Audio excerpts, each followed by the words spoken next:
Today we're gonna learn one of my favorite fingerpicking patterns. It sounds complicated, but it's actually a whole lot easier than you might think.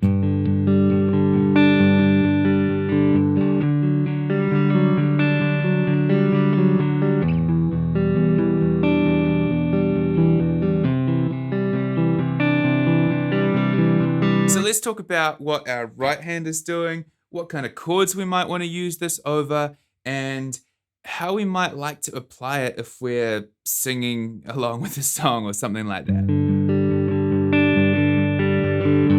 So this pattern sounds kind of complicated, but we're actually just going to build it from the ground up. We're only layering one little extra change each time, and I think you'll find it a whole lot more simple than it seems. We're going to be fingerpicking this. Good fingerpicking technique basically looks like a relaxed fist on the guitar. We want our wrist nice and low, not too high, and we want some clearance for our thumb and our fingers. My thumb's picking in this kind of line, and my fingers are picking in this kind of line, underneath my hands. In terms of hand position, I like to think that when we're fingerpicking, our hand is basically in the same position as if we were holding a pick. Pick, fingerpicking. Pick, fingerpicking. So we're going to learn this as a 16th note pattern. That means the count will be 1 E and a, 2 E and a, 3 E and a, 4 E and a. We have a note being played on every 16th note in the pattern. Let's start with the bass note. This is what our thumb is doing.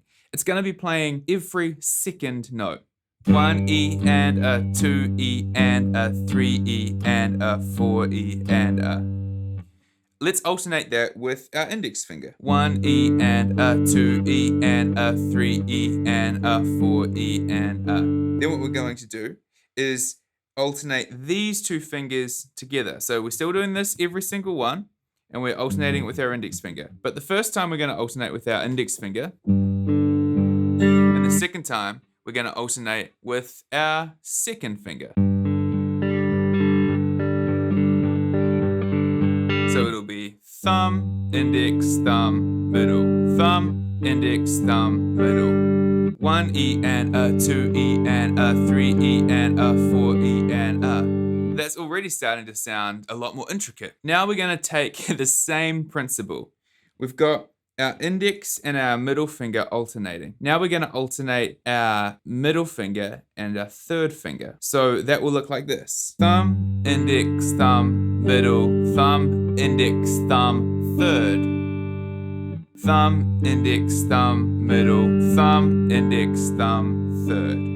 So that only takes up 2 beats. Depending on how I'm feeling, I might play that top note twice in beats 2 and 4. That would sound like this.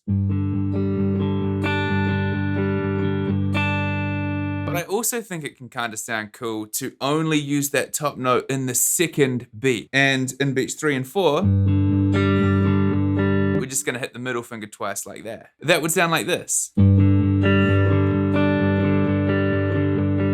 So you can basically play these chord progressions with any open chords, although some of the more vibey ones sound particularly good. In the example that I played at the start, I was using this G shape, this D shape, E minor 7 shape, and the C add 9 shape. The thing about these shapes is that all of them have this D note in it. That's the note that I'm hitting with my ring finger when I hit that top note of the fingerpicking pattern. That gives us this common note that just kind of rings out throughout every chord in the progression.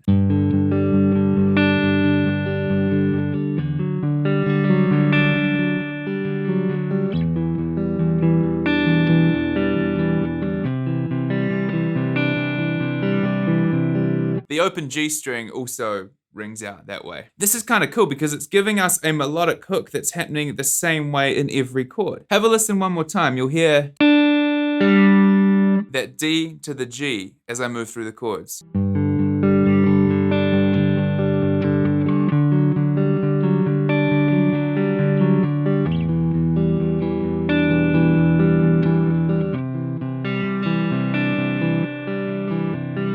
But we can use other notes. We don't have to have that melodic idea that's recurring throughout the chords. We can also use different strings. Right now we've been playing it with the first, second, and third fingers of our right hand, playing the D, G, and B strings, but we could move them up and play the G, B, and E strings as well.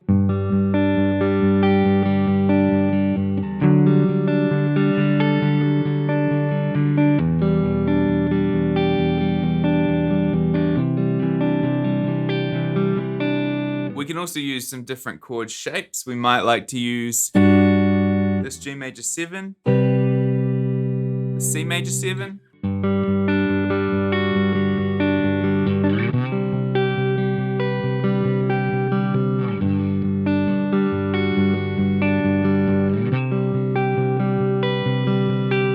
pretty much do whatever you want with this shape. You don't have to play 3 strings next to each other with your right hand. If we were playing a chord like this, for example,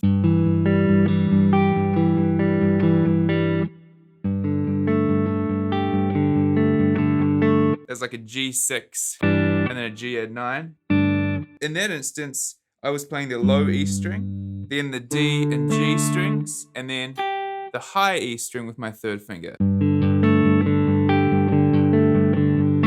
So the same pattern with our right hand, we're just doing it across some different strings. Essentially, we've got our thumb, which is playing the bass line. We've got our index finger, which is filling in the harmony a little bit.